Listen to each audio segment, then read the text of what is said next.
Hey, good morning, Eugene. Thank you very much, Eugene, and the entire Align team for this opportunity to share this workshop with your group. I'm truly honored to be here. Let me jump right in with a great quote by the great Peter Drucker. He said, "You can't improve what you don't measure." And if you just think of the lunacy of trying to drive your car and get into the office or get to a destination on time, and to try to do that with a speedometer, without a speedometer, people would just think you'd be crazy. You'd probably either drive too slow, which means you might risk showing up late, or you might drive too fast and run the risk of getting a ticket or something worse. And so that speedometer becomes a critical KPI in allowing you to measure your speed. And to put this into a context, I think that everybody can understand when we think about data and forecasting. I want to take you back to the 1960s to this beautiful lady in my picture. Her name is Jean Nidek, and Jean was frustrated because her health and fitness levels were not where she wanted it to be. And it was really accelerated when her doctor said, "Jean, you've got to make some changes or you're not going to be around to see your grandchildren get married." And it was at that point that she got serious and said, something has got to be done different. Now, what's important to understand is up to that point, Jean felt like she had, quote unquote, tried every diet available and none of them had worked. So she got together with her husband and they began to devise a new plan.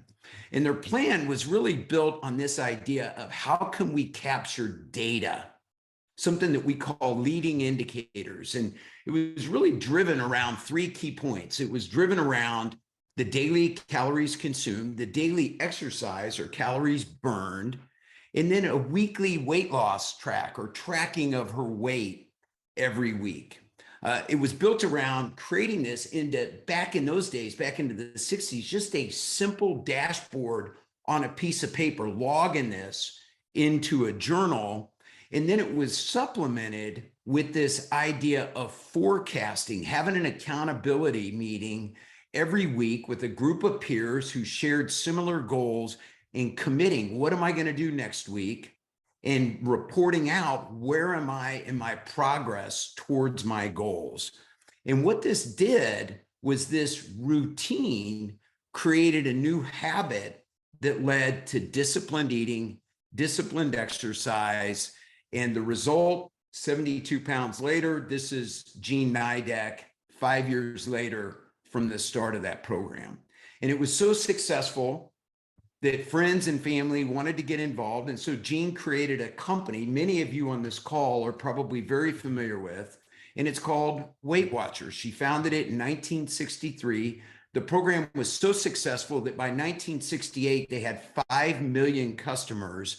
By 1978, she had built such a profitable company and such a fast growing company that she exited to H.J. Heinz for a cool $71 million, making Jean not only the owner of a healthy lifestyle, but also one who is living a very wealthy lifestyle.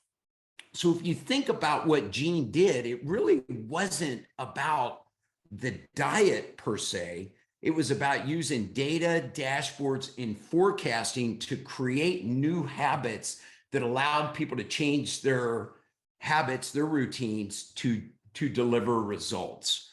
And so I believe that Aristotle really nailed this 2,000 years ago when he said, excellence is an art that's won by training and habituation. He went on to say, we do not act rightly because we have virtue or excellence, but we rather have those because we have acted rightly. We are what we repeatedly do. Excellence then is not an act, but it's a habit. So my goal today is to share with you how you can take data, and especially these new KPI cards that Align has created, and couple those with the dashboards and a forecasting methodology that you can change not only your habits, but the habits of your team so that you can generate superior results for you in your organization. So let's start with just real quickly some common vocabulary. And the first term I want to use is this term called a metric. And a metric in the business world is a measure of a business process's status. Metrics provide data which may or may not be important to a strategic objective. KPIs, on the other hand, are an important metric that measures the progress of a priority. A KPI may measure results, which is a lagging measure, or data that may lead to a result that we call a leading measure. So if you'll go back with me to my car analogy, if you're driving a modern automobile, it's probably measuring hundreds, if not thousands, of metrics on your drive into the office every day. But if that car was flooding you with all those metrics, you wouldn't be able to make decisions. There's probably 3 that I would consider KPIs that you want to use on your journey into the office. One of them is your miles per hour. How fast are you going? The second might be how much gas is in my fuel tank, or how many miles do I have until I run out of gas? And then the third might be, what's the temperature in the car? Am I comfortable? And again, I think what Align in these KPI cards has done is they allow you to track a lot of information, hundreds, maybe thousands of metrics, but then focus your team on those KPIs that are most important at this point in time to help you deliver on your result. Now, I also use a term called critical number, and critical number is the most important KPI based on the state of the business and the current environment for the current period. And I use a critical number for the year, and my clients use a critical number for the quarter. So that's the one number that defines winning, the one number that we're focusing the organization on in that quarter, and it's the most important KPI. You'll also hear the term target. And target is often called a goal. A target is a lagging measure toward which effort is directed, and targets are often financial and reported monthly, quarterly, or annually. So these are those, like if I'm taking my family on a ski trip from Dallas, we're going to head out to Colorado. One of the first kind of milestones or targets we have is getting to Amarillo in 5 hours. It kind of tells us, are we on track? And so my clients use targets to say, hey, here's where we want to be at the end of the quarter. Here's where we're going to be at the end of each month. And those are kind of check-ins on their journey to delivering on their goals for the quarter. Typically, the monthly meeting is after the books are closed. And so they tend to be financial in nature. And then you'll hear the term priority, or if you're a scaling up, disciple, you'll hear the term ROC. And these are important goals or strategic objectives that are expected to be achieved over the planning period. So typically by quarter, and it's measured as a percentage complete or by a KPI. And there's 2 types of metrics or KPIs that it's important to understand. And one is a leading indicator and one is a lagging measure. And if you think about driving your car, there is a reason that your windshield is about 10 times bigger than your rear view mirror. You need to have a lot more visibility about what's coming than it is important to see where have I been. And so if you think of leading indicators allow you to see what's on the road ahead. Do I have a curve coming up? Do I have a pothole that I need to avoid? Is there an accident? Is there an intersection? Is there a stoplight? The rearview mirror tells you what's behind you. So where have I been? And so these leading indicators are typically indicators or KPIs that you can measure daily or weekly. And so my clients, when we set up our dashboards in Align, we have those leading indicators, those KPIs that we use the KPI cards for, that really give us an indication of what's coming up ahead. They answer the question, did we have a good period or a bad period? So that would be a good day or a good week, or a bad day or a bad week. Are we on track or off track to deliver on our targets? So again, if I want to get to Amarillo in 5 hours, I need to be averaging around 65 miles an hour. So that's a good leading indicator that tells me if I'm going to hit that destination. If I get there and I did it in 5.5 hours, I can't really do anything about that. But if I see that I'm lagging underneath my 65 miles an hour, I can put a little more gas on the gas pedal, or I can encourage the kids to delay the bathroom break, whatever it takes, but I can be in charge of that to make sure that I get to that outcome. So when we're designing these for a team, that's what we want to think. What's most important and what can we measure every week, if not every day, to ensure we get there? Going back to the Weight Watchers example, this was the beauty in that program because calories consumed, calories exerted through exercise, and the logging of it in a dashboard were all things that everybody could control. And if they did those and they did them with discipline, they had a high probability of delivering on their ultimate fitness goals. So that's the difference between a leading indicator and a lagging measure. Let me put it into a business context that most people have in their organization. Most have a marketing organization and they have a sales organization.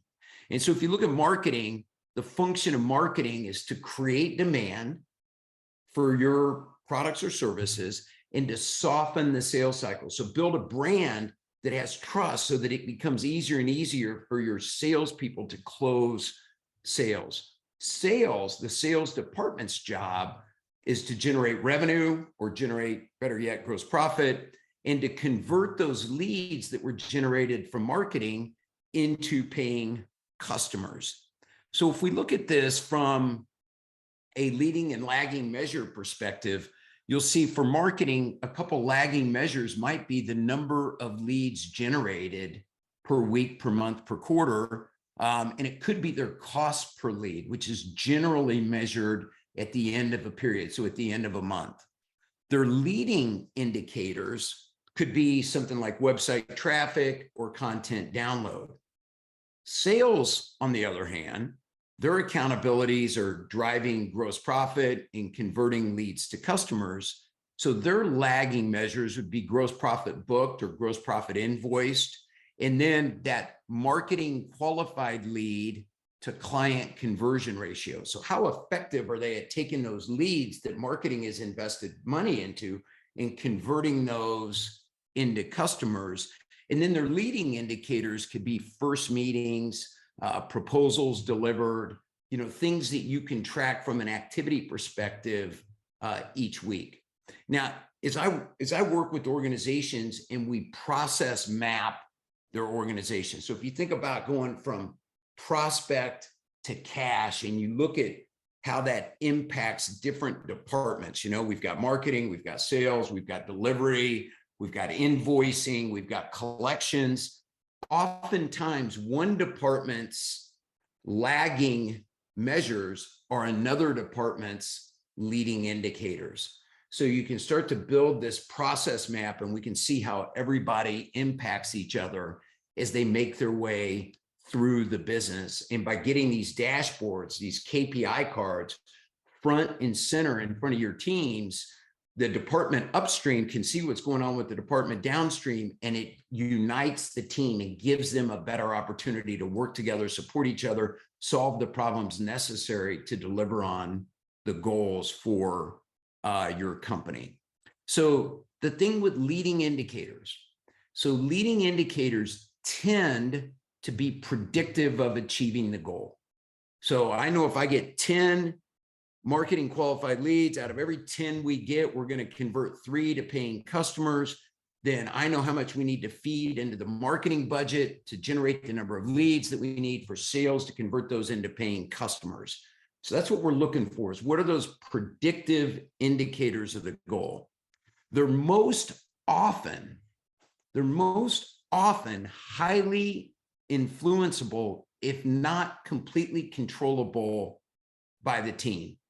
So go back to my Weight Watchers example. I mean, whether I get up and exercise, whether I control the food I consume, whether I log it into my dashboard is 100% up to me, right? It's just a discipline issue. If I didn't do it, it's because I didn't have the discipline to follow through and do it. They're also very measurable. So we can track them, we can count them, we can report on them. So think of it as like a circle of control. So think, we've got those items that are within our control. These are our leading indicators. We've got those that are within our influence, which are our lagging measures. So if we do a good job on what's in our control, we significantly increase the odds that we're going to get what's within our influence, right? So if I do the exercise every day, there's a high probability, it's not guaranteed, but a high probability that I'm going to hit the fitness goals that I have. But if I don't do the things that are within my control, then that chance of hitting those fitness goals goes way down. And then there's those items that are out of your control. So a good exercise is to think, where is my team spending their time? Are we focused on what's in our control? Are we focused on what's within our influence? Or are we focused on the things that are outside of our control? And I'll tell you, in many of the teams that I begin working with, they spend too much time focusing on items that are within their influence without balancing it with the items that are within their control. And they're spending a lot of time on things that are outside of their control. So a good thing to do is just to see how much of your meeting time is going in these three buckets. And the reason this is important is because the wisdom comes when you're able to focus yourself and your team on those things that are within our control. Learn to trust what's within your influence, and then do everything in your power to keep your team from getting distracted by things that are outside of your control. And I have found that when you're effective at doing this, you'll notice those things that are within your control, that starts to expand. It starts to get bigger and bigger. The things that are within your influence gets bigger and bigger. And pretty soon there's very little that you really consider being outside of your control. Let me give you an example. A friend of mine runs a sandwich company. They make deli foods for 7-Eleven, a fast food or a convenience chain based here in Dallas. They've got stores all over the country, really all over the world. But they found that, weather is outside of their control. I mean, they can't control weather. But what they found is their sales were often very erratic. And it didn't take long before the leaders started noticing a correlation between weather and types of sandwiches that they sold at the different stores. And so it didn't take long for them to start to get a direct feed of the forecast for the next 5 days, and using that forecast now to drive their production schedule. And today their production schedule, it varies depending on the weather forecast. And they have found this has driven a significant increase in the sales of their organization. So again, focusing on what's in your control, trusting what's in your influence, doing everything in your power to keep your team from being distracted by what's outside of your control will increase your intuition and allow you to better predict how those things outside of your control are going to ultimately impact and drive your business. So this slide will give you some sample measures. This is kind of 6 big buckets that at a minimum, you should be thinking about creating these KPI cards, these KPI dashboards around. But what's your employee dashboard look like? What does your client dashboard look like? Shareholder dashboard, your make buy, your operations, your production dashboard, your marketing and sales, and then record keeping. These sample KPIs will give you a place to start if you want to shoot a picture of the screen. I think Eugene is also going to make a copy of these slides available after the webinar. So I've talked about KPIs, and I've talked about leading indicators and lagging measures, and the importance of understanding the difference between those, and the importance of really driving those leading indicators. That's where the money is in your business. So now, how do we bring those to life? And that's where dashboards come in, and that's where these KPI cards are yielding big time results for my clients, and I know they can do the same for you. But here's the principle. The principle is, in many cases, your people are drowning in information while starving for wisdom. And I love this quote from E.O. Wilson. He goes on to say, the world henceforth will be run by synthesizers, people able to put together the right information at the right time, think critically about it, and make important choices wisely. And this is enabled by the KPI cards, the dashboarding, and then coupled with forecasting that I'll wrap today's workshop up with, really get your team, you and your team, thinking critically about the data and getting out where you're seeing a long way down the road so that you got plenty of time to anticipate that turn, to anticipate that car wreck ahead, or anything else that might be a constraint to you delivering on your goal. So if you think about a dashboard, I mean, here's a dashboard at a baseball game. If you're in the US, you've probably been to a baseball game at some point in your life, and you know that baseball, they track hundreds, if not thousands of statistics about players, about the opponents, about the game. I mean, it's a very statistically driven sport. But if they put all of those statistics up on the board, they'd lose the fans, right? We'd lose them. So this dashboard is presenting what they believe is most important for the fans at a game to be engaged and understand the game. So that's our art. How do we present what's most important to our team to get them engaged? So the benefits are, number one, presenting the right information at the right time. Again, I'm going to go back to your car. You're driving your car, you care about how fast I'm going, how much gas, the temperature inside. You're probably not worried about your air pressure. But if you get a little check engine light that says you got a problem with the air pressure in your front right tire, then you might want to drill into that information, but you don't need to be constantly staring at that. You only need to know about it if there's a problem. So bringing the right information at the right time and having a mechanism to alert if there's something else you should be looking at is a key component of dashboards. They help improve decision-making.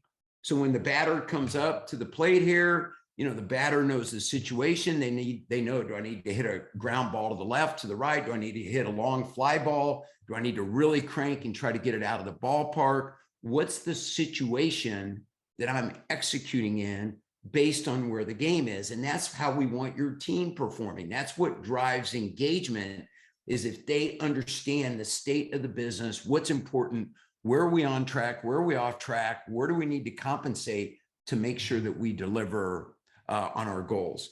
Dashboards drive accountability.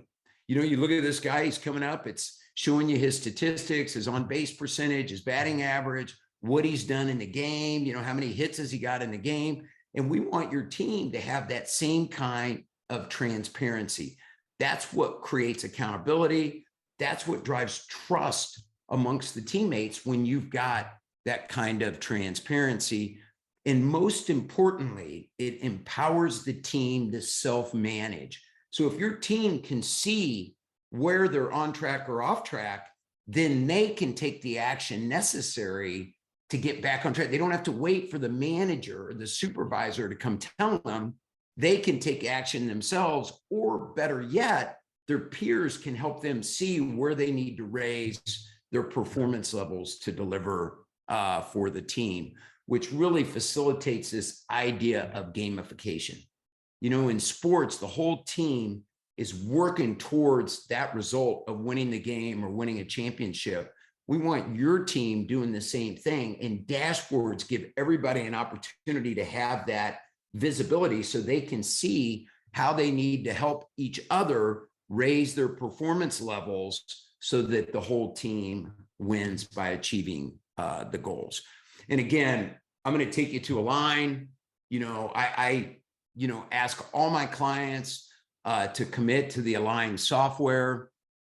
And you just look at this dashboard and look at the simplicity. You see across the top in my example here, I've got 4 important KPIs that this team's focused on. And I just love the speedometer type format, right? It's super easy to tell. Are we in the red? Are we in the yellow? Are we in the green? Are we super green? Are we ahead of where we need to be at this point in time? If you look down below and you look at our priorities or you look at our rocks, now what I ask my clients to do, and this should be a takeaway, especially if you're a scaling up client, is rather than reporting where you are each week, you'll see there's 14 weeks there. So most quarters are somewhere between 12 and 14 weeks, depending on the planning period. And then every week, the person accountable for that priority needs to forecast. Are we going to finish on? Are we going to finish ahead? Is there a slight risk, which would be yellow? Or is this rock in trouble of not being done, which is red? And so at a glance, you can see everybody started yellow. Very quickly, the number one jumped up to green. And then we had a week where there was some uncertainty, maybe some stucks we had to deal with. You can see that the fourth one there, that the 520 sales qualified marketing leads, started yellow. It's trailed into red. If this is my client, they've put a team on that and they've turned that around to get that performance around. Now they're back up to yellow. But I'm asking the owner of that priority to forecast, where are you going to finish the quarter? Are you going to be green, super green, yellow, or red? And if it's yellow or red, that drives a whole different set of decision making. If it's green and yellow, the leader's putting on their strategic thinking hat and thinking, have they really thought through all the potential challenges to make sure that we deliver on the commitments for the quarter? And my clients have loved this format so much. I mean, this is one of my clients. What you can't see in this picture is this office is glass all the way around. So everybody in the office can walk by and see this. And one of the employees walking by, he grabbed him and brought him in, and they're talking through the numbers and saying, what does this mean? And what do we need to do different? And what do we need to do to get on track and make sure that we deliver for the quarter? If you look up there, you'll see a couple that are red. And I'd rather know they're red early in the quarter than wait till the end and have it turn up red. And so they're taking proactive action here and talking about what can we do to get it on track. And this client, before the KPI scorecards, he loved this so much that he took just grease boards and started getting these all over his offices. But now with the KPI scorecards, we're taking and building these scorecards and implementing them on different screens throughout the office, by department, by function, by project, so that we can keep these KPI cards front and center to everybody in the organization. So again, they can see where the organization or where the team or where the project is on track, where is it off track, and they can start problem solving and anticipating early in the quarter. And the cool thing with these KPI cards and really any of the scoreboards within Align is my clients use systems. It might be Salesforce, it might be QuickBooks, it might be other accounting systems that are generating data. And then we can integrate right into the KPI card and it updates it in real time. So again, instead of getting lost in all the data in the system, let's pull I challenge my clients, what are the 5 or fewer most important leading indicators that we need to drive this quarter to deliver on the goal? And then we take that methodology and we cascade it down again by department, by function, and by project, so that teams are focused on those leading indicators. Remember, focus on the leading indicators. Trust if we get those leading indicators right, that we're going to deliver on the goals. And we're going to report on those every month, and then do everything we can to keep them from getting distracted by what's out of their control. So this integration, and by the way, they've got a Zapier integration if one of the platforms you're using isn't supported. So there's really no excuse. If you've got a system that's tracking the data, Align can present it in this very simple, everybody understands kind of the speedometer model, red, yellow, green, super green. It's super simple to get those promoted throughout the organization. So let me talk about forecasting. And a lot of people get metrics, they get KPIs, they get that we should be tracking a lot of stuff, and sometimes they track too much. We start drowning in information, we need to pull it back. They get oftentimes dashboards and, they start to use Align and these tools. What takes it to the next level is if you can start to implement forecasting. And I kind of foreshadowed this a little bit when I was talking about the rocks earlier, but this really takes it to the next level. And so data shows, this was an HBR article, data shows that 82% of managers acknowledge that they have limited to no ability to hold others accountable successfully. 91% of employees would say that effectively holding others accountable is one of the company's top leadership needs. I'll tell you personally, I'll go work with clients and help them run a SWOT analysis, strength, weaknesses, opportunities, threats. I can almost guarantee without fail, when a client first starts to implement the scaling up process and we go do the SWOT, one of the weaknesses that the team is going to voice, not leadership, that the team. So think of your teammates out there. I'm talking get out of the executive level, get down to managers and typically high potential employees is who we have in these meetings. And one of the top 3 weaknesses, almost without fail, is going to be a lack of accountability. If we could strengthen accountability in the organization, man, it could really help the organization perform at a better level. And forecasting is a tool that can really help you make big strides in driving accountability. So the benefits, it eliminates surprises. It forces you to be thinking down the road.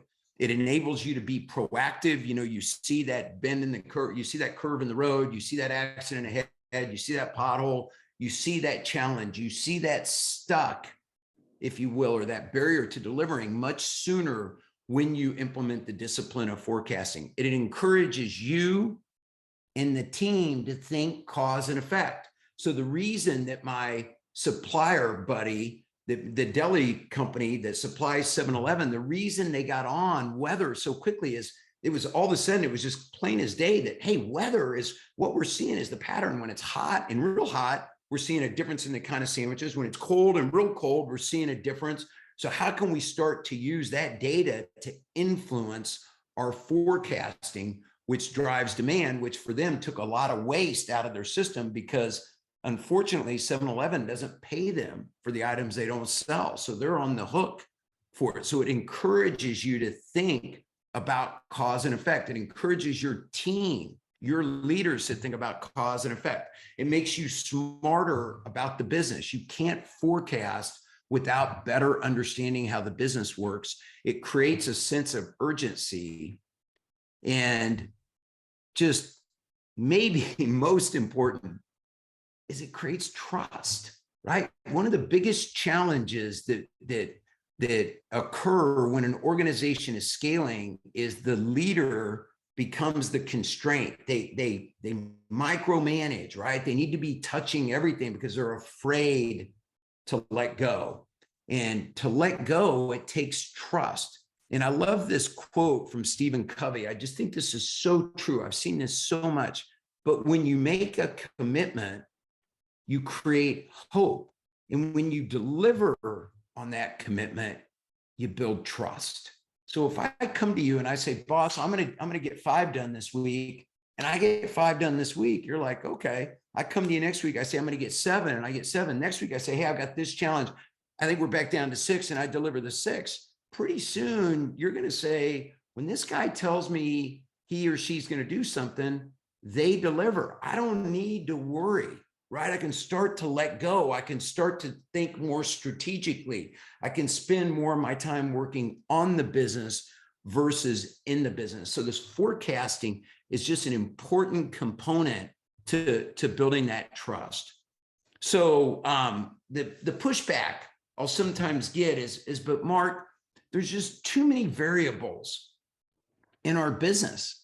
I mean, I just can't possibly predict where things are going to end up by the end of the quarter or by the end of the month. And I like to take them back to the story of the great Jack Welch, who scaled GE, General Electric, over 20 years. And when he left as CEO, he was granted a $417 million severance package. To my knowledge, it's still the largest severance package ever delivered. And one of the reasons that he had such a high severance is Jack Welch never missed a forecast. And he went through wars, he went through recessions, he went through 9/11, but he always found a way in a very complex business to deliver on his forecast. And he built so much trust in his community of investors, and he delivered for them so consistently over the long run that the value he created was tremendous. And Jack Stack gave me this quote, and I think it really connects with me, but when you're getting started, it's not your job to predict the future, but it is your job to influence it, right? So you need to understand what drives our business and what impacts whether you have a good quarter or a bad quarter, what impacts whether you have a good month or a bad month. And Jack Stack shared with me this equation, but data. So now we're back to metrics, we're back to KPIs, right? Data plus assumption, plus my intuition, plus my understanding of the business, times repetition equals accuracy. So in the beginning, I might not be very good at it, but if I make a forecast and then I say, well, why was I on track or why did I miss? And I really start to do some good retroactive thinking and reflecting on the quarter, it's going to improve my ability to make assumptions. I get better and better and better at understanding what data really impacts whether or not we hit our numbers. And I do that enough times, pretty soon I'm going to get better at it. And pretty soon I'm going to be pretty doggone good at it. So it starts with data plus assumption times repetition will increase accuracy over time. So how do we do it? So ask for this month's or this quarter's. I tend to prefer quarterly forecasting, but I do have some clients that do it monthly. But ask for the month's or the quarter's forecast, and those are typically lagging measures. So what's going to define success at the end of the quarter? And then ask for 1 to 3 leading indicators with weekly standards or with weekly targets that will influence the forecast or the plan. And as I've mentioned multiple times, focus on the leading indicators. Every week, ask for the updated forecast. You know, are we on track or off track? Or what are you forecasting? How are you forecasting to finish the month or the quarter? And if it looks like the forecast will be missed, you know, ask the question, where are you stuck? Where do you need help? What are you going to do to get it back on track? You need to resist the temptation to jump in and become the chief problem solver. You hired an A player to deliver a result. Give them the chance to figure it out. And if they can't figure it out, question if we've given them the right tools, the right training, the right support, or do I have the right person in that role? But resist the temptation to you taking ownership now and jumping in and driving it yourself. Let them own it. But you're going to get a lot earlier indication if you'll follow this process. Now, my clients are using the KPI cards. This is a great application for KPI cards. So we'll set up a dashboard that shows actual. Then they'll set up a sub dashboard that shows forecasting. So now every week they're going into those KPIs and they're putting their forecasted number into those KPIs, and you can see the trends. You know, like I showed you on the slide earlier. But it's a way to develop that discipline of saying, what's the number we're going to finish at the end of the quarter around this KPI. And by the way, here's just a simple form that I use to help clients get started with it. I sent a link to this to Eugene. Eugene, if you want to drop this in chat, you guys are welcome to download this. But it's, you know, it's just a simple sheet to help you get started. But the KPI cards, once you kind of know your targets and you see how they're driving to your results, you know, setting up KPI cards, they're called forecasting cards, is a great way to start tracking that, you know, right in the Align system. So in summary, you know, starting at the executive team level, you know, if you can't do it at the executive team level, it's going to be hard to cascade it down into the organization. So I really recommend starting at the CEO, CEO's direct reports, or business leader and their direct reports. But starting there, assign 2 to 3 leading indicators and lagging measures to each team member. So everybody's got a number that they own for the quarter. Use Align to create dashboards to display in your monthly executive meeting. Again, I like the one that's displaying actual, and then right underneath it, I like one that displays forecast. It's a great way to do it. And ask your executive team to forecast their goals with 2 to 3 leading indicators every week in the weekly meeting. So think about the difference. Instead of reporting out, well, here's where we are, it's where are you going to finish? So think about my trip to Amarillo. Instead of said, well, it was 5.5 hours to Amarillo. We didn't get there in the 5 like I thought. What I'm saying is, are we going to make it to our destination in the 11 hours we forecasted? And well, I'm a half hour off, but I think I can make that time up. Here's what I'm going to do different on this next segment that's going to get us back on track. Think of how much more valuable your meetings can be with that kind of discussion. Or hey, I had a problem. We had a flat. I'm behind schedule. I need to look at a new option. Or, hey, I've got a route closure up ahead. I'm going to have to route around it. I'm looking for ways to get myself around that and get the time caught up. And when you're sharing these kind of challenges or these kind of stucks, it gives your teammates an opportunity to jump in and offer ideas to help you problem solve how to get on track and to deliver what you said you were going to deliver, regardless of what's happened today, right? What I have found with teams in delivering on goals, that it's very rarely a lack of resources that keeps them from achieving their goals. It's almost always a lack of resourcefulness. And talking these things through in the meeting leverages the collective wisdom of the team to use the resourcefulness to get us unstuck and get us on track so we can deliver on the commitments that we made to the team at the beginning of the quarter. And then number 4, cascade to the next level of leadership. Use your Align software, use those KPI cards. It's super easy to create those for all the different departments, the different functions, different projects. Get that data up. Just like think about how engaged you'd be at a baseball game if you went and they said, hey, the scoreboard's out today. You'd be like, what the heck? How can I stay involved in the game if I can't see the statistics, the relevant statistics in the score? Well, the problem is your team's saying the same thing. They just don't know how to vocalize it. But if you're not giving them data that allows them to see where we're on track, where we're off track, then you're just running the risk of losing tremendous engagement during the period. So again, I want to thank all of you for attending. There's my contact information, Eugene and the Align team. I really want to thank you for the opportunity to present. I've got a short evaluation. I'd love to get feedback just so I can continue to make this presentation better. I'd also, if you're interested, I am hosting a scaling up workshop in Dallas this month, in person at the beautiful Park City Club.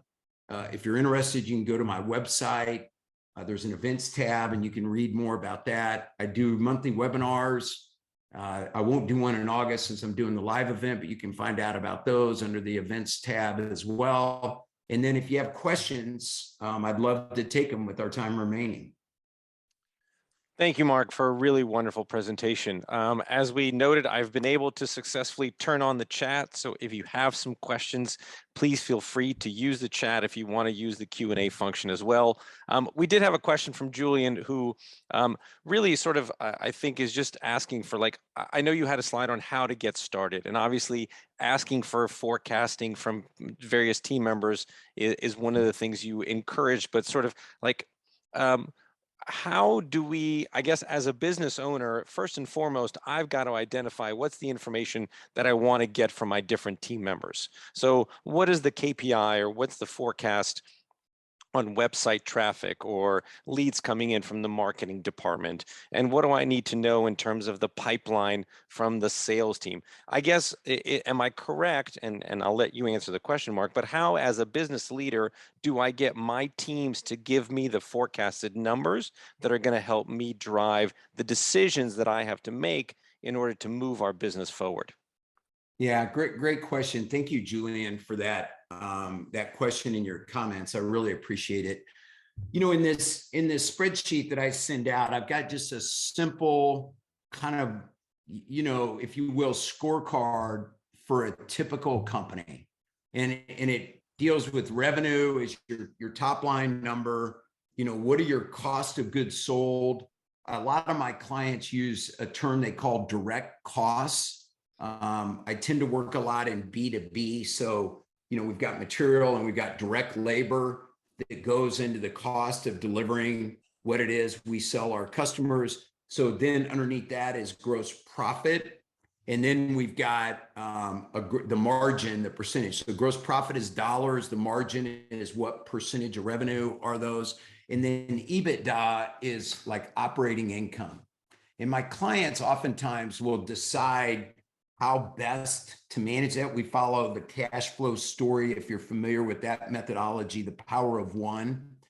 So we're really looking at what are the overhead expenses that can be managed by the team. And then CCC stands for cash conversion cycle. So these are this is how fast we're turning a dollar of revenue into cash, or how fast we're turning an investment in a dollar revenue into cash. So depending on the state of the business, we're going to pick 5 leading indicators to drive that plan. So if you think about revenue, a leading indicator might be sales bookings. For some of my clients in this time of unprecedented supply chain issues, they've got great big backlogs. So bookings aren't really the problem. It's how do we get those bookings implemented? So they're tracking earned hours. So how many hours per week are we investing in projects? Because earned hours translate into revenue. It's the leading indicator for revenue. For gross profit, again, this might be like utilization, labor utilization, or it might be direct labor applied to the job, or it might be actual versus bid, depending on the kind of business that you're in. It could be managing a actual to a forecast, or excuse me, an actual to a plan. So, our plan is that we invest this much labor or this much cost per dollar of revenue, and somebody's reporting and tracking on that every week. For EBITDA, we pick the big line items that most impact. So a lot of my clients invest in marketing. So we pull marketing expense out, and somebody's on marketing and managing that expense, because that's an overhead expense that impacts EBITDA. And then I would say on the cash conversion cycle, one of the big drivers of cash conversion, there's really 2, and they're kind of both right now at this point in time equally important. One is AR. How quickly are we collecting? So are we, we're trying new initiatives. We're asking for money up front. We're doing things to drive down AR days.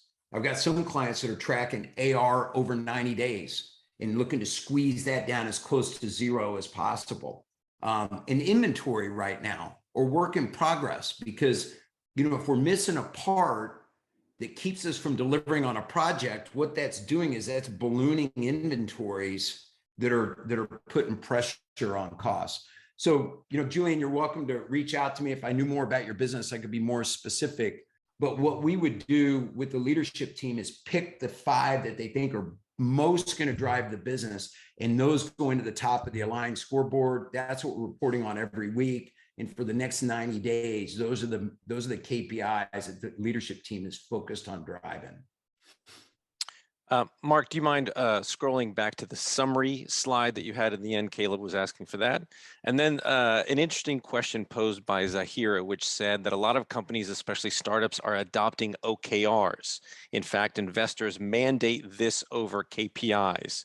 and that companies report improved team collaboration effort to achieve OKRs. What's your take? But I will just sort of preface this, but I think that there's a little bit of confusion between terms, because an OKR is really the strategic priority or rock that a company may be undertaking in a given period that is still going to be measured by a KPI. So I don't know if you have a different take on it, but the way we've always built this and sort of responded to inquiries about OKRs versus priorities is that they really are synonymous. It's just a language and difference in terminology, but nonetheless, the objective is measured by a key result, by that KPI. So I have an objective to increase my sales marketing leads to 520.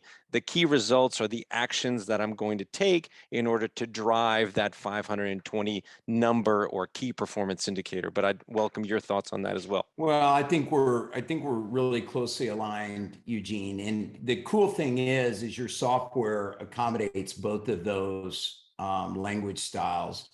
And I just swap objective for target or for lagging measure, right?